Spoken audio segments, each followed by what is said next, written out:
kekhawatiran kami, keparnoan gue pribadi juga.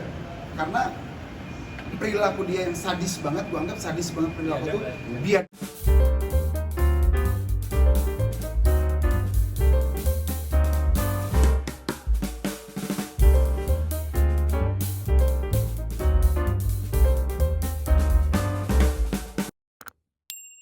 Aman ya? Yuk, ya udah ya. Pertama-tama terima kasih dulu buat teman-teman semua. Dan gue juga minta maaf, mungkin tadi ada beberapa teman yang sudah langsung hubungin gue pribadi atau manajemen, gue nggak bisa jelasin satu-satu. Nah makanya ini pas banget sekarang ini, kita habis dari dalam tadi di Mabes, kita coba untuk sharing, tanya bagaimana menyikapi kejadian yang kami alami. Jadi kenapa kami harus ke Mabes? Locus delictinya kejadiannya memang di Johor di Malaysia. Tapi pagi tadi aku dapat kabar informasi. Ini aku cerita yang ininya dulu ya. Pagi tadi dapat informasi ternyata 2 orang pelaku pengancaman pembunuhan terhadap kami yang terjadi di Johor Malaysia kemarin itu tanggal 12 malam kami buat laporan di Johor itu tanggal 11 bukan tanggal 12 jam 5 pagi menuju ke Kuala Lumpur. Jadi kami mampir ke kantor polisi di sana, kami buat laporan perihal apa yang kami alami terkait ancaman pembunuhan itu sendiri. Setelah itu kami langsung mengejar flight kami jam 1.40 siang, tanggal 12 itu juga hari Minggu. Kami sampai rumah kurang lebih jam 8 malam, saya dapat informasi pelaku yang kami laporkan 2 orang itu sudah dipanggil, diperiksa. Nah ternyata terus pagi tadi aku ngobrol juga dengan teman di sana, informasi dia dilepas. Ternyata undang-undang yang berlaku di sana, hukum yang berlaku di sana yang diinformasikan ke saya, jika mampu bayar, kalau nggak salah sebut tadi itu Pak Sigit dari kedutaan, perwakilan kedutaan kita di sana di Johor, kurang lebih 10.000 ringgit. Jadi kalau di sana tuh mau mengancam kayak atau kejadian apapun itu yang berurusan dengan hukum, jika mampu bayar, mereka dilepas sebagai jaminan. Aku langsung bilang, loh Pak, kalau memang oke lah, saya sebagai warga negara Indonesia tidak punya hak, tidak punya wewenang apapun untuk mengatur hukum di sana, undang-undang di sana. Tapi saya sebagai orang kami yang diancam, semakin worry dong, semakin takut dong. Kenapa? Ya iyalah, orang yang kami laporkan dia masih berkeliaran di luar. Bisa aja tadi malam aja lepas konser dia berani mengancam dengan intonasi nada sangat tinggi, dengan muka beringas.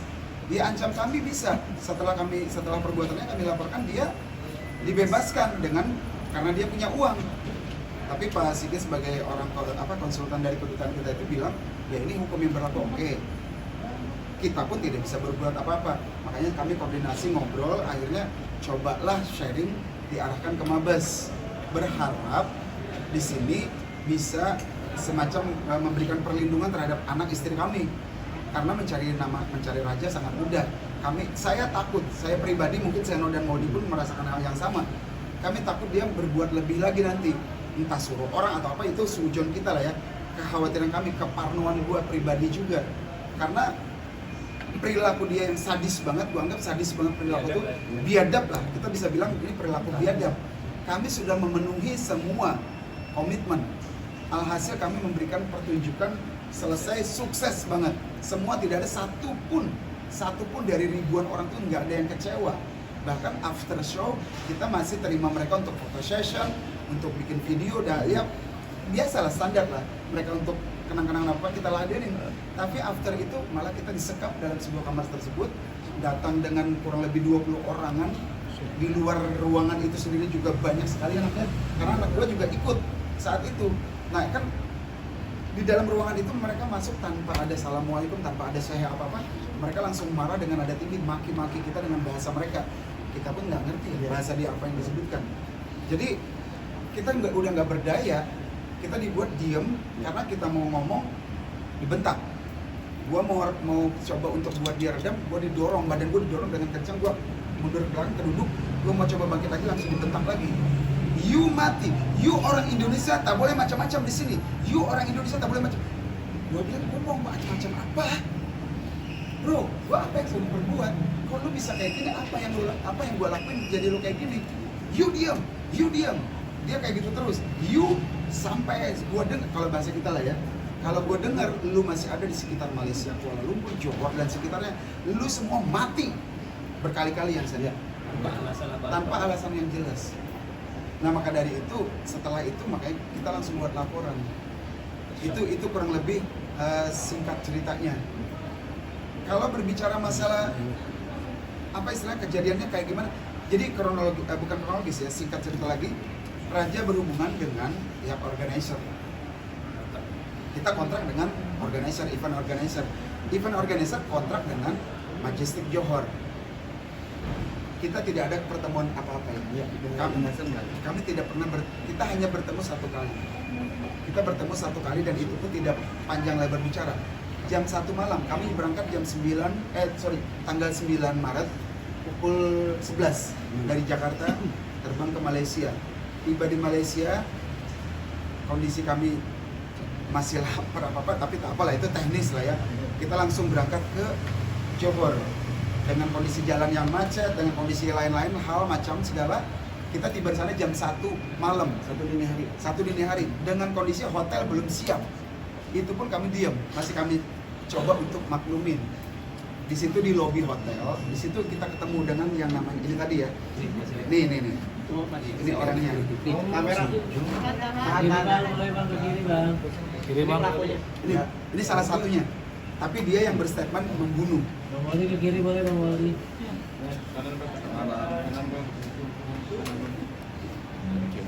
Ya dilepasin ini juga berarti. Dia juga. Ini adalah penyelenggara yang ditunjuk oleh Tourism Johor, Majestic Johor. Dan saya dapat info tadi pagi, dia ini ternyata adalah dia ini adalah macam ajudan, kalau kita di sini ajudan pejabat. Esko itu apa ya bahasa kalau kita tuh ya? Esko pejabat daerah lah, macam itulah. Hah? Legislatif. Pejabat daerah, gubernur kalau Johor apa? Gubernuran apa dia? Pokoknya disebut. Ya, semacam itu eksekutif mungkin eksekutif. Jadi dia ajudan yang dipercaya. Dia secara bekerjanya adalah sebagai ajudan, salah satu petinggi di Johor. Tapi dia mendapat mandat, mungkin dia yang terima job deh, yang bikin acara ini. Nah dia bekerja sama dengan event organizer yang bekerja sama dengan kita.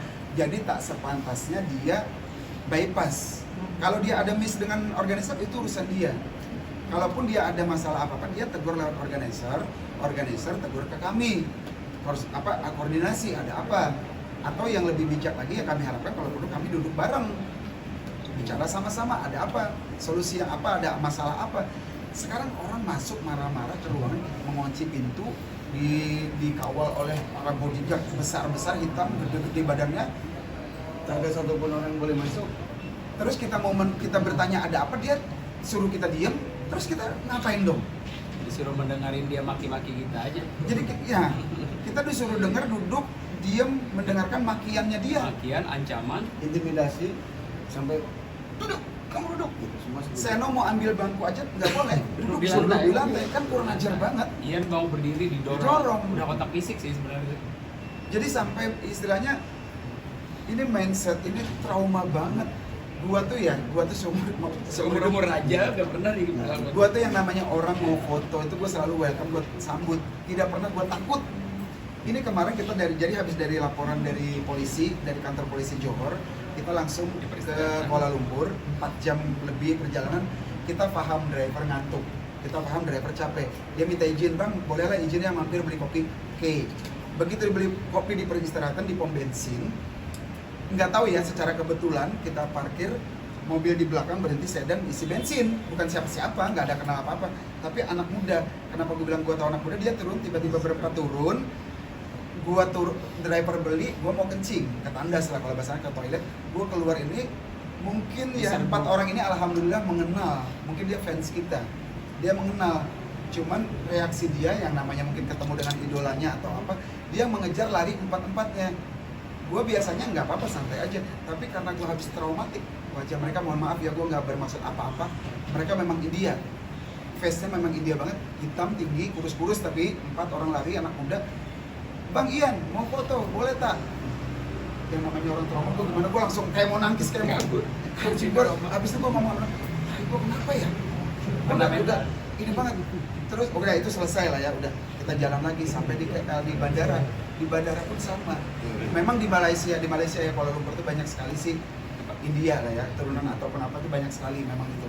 Tapi tak semua juga berperilaku bejat. Nah ini kita kena dengan orang yang biadab aja. Akhirnya traumatik gue tuh terus menerus di bandara pun banyak yang mau foto di lounge. Kita di lounge nunggu flight.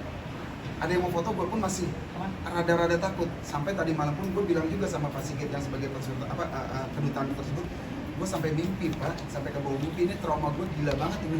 Karena gimana nggak trauma, kita kayak gini macam ini dibentak-bentak. Reaksi kita tuh cuma begini doang, diem gini aja. Orang maki-maki kita, tunjuk-tunjuk muka kita apa-apa, kita pas tenada, you mati. Kali-kali ngucapin mati. Ya, dan di belakang itu kayak gini nih. Jadi serombongan kayak gini. cuman ini gede-gede badannya. Gede-gede semua. Kita duduk gini. Berarti emang nggak ada sama sekali pengamanan, Bang? Nggak ada, karena di depan pintu pun dijagain bodyguard juga. Jadi anak satu pun kita, orang. anak kita di luar, Gue pinjam dulu. anak kita di luar mau masuk, kan dia takut, dia bertanya-tanya dong, bertanya-tanya nih orang tuanya kenapa, dia bertanya-tanya, Disekap, kita disekap, ruang terkunci. akhirnya dia dengan inisiatif dia nggak mau pergi, dia berada di depan pintu dengan bersampingan orang-orang bodyguard ini, dia nyalain handphone, dia rekam audio, Samar-samar lah ya. Cuman gini, jangankan yang di luar merekam, kita perlu jelas nggak kata-kata orang itu marah-marah, nggak ada yang marah, nggak ada yang nggak jelas, semua nggak ada yang jelas. Dengarnya teriakan dia aja bersama.